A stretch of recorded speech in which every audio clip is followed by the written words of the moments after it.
Mỗi buổi sớm mai khi mặt trời xuất hiện, nhớ nhắc bản thân sống một ngày vui vẻ và ý nghĩa, đầu tiên là cho chính mình. Trên đời chỉ có lòng người thiên lệch, chứ không có chuyện gì là không công bằng. Không cần oán, cũng đừng nên hận.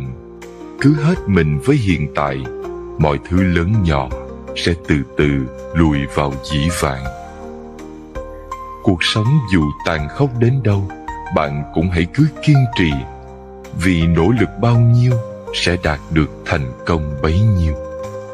Khi thời gian qua đi, nhìn lại cuộc hành trình sẽ thấy trong biển người mênh mông, mỗi một cuộc hội ngộ đều là một nhân duyên tốt đẹp.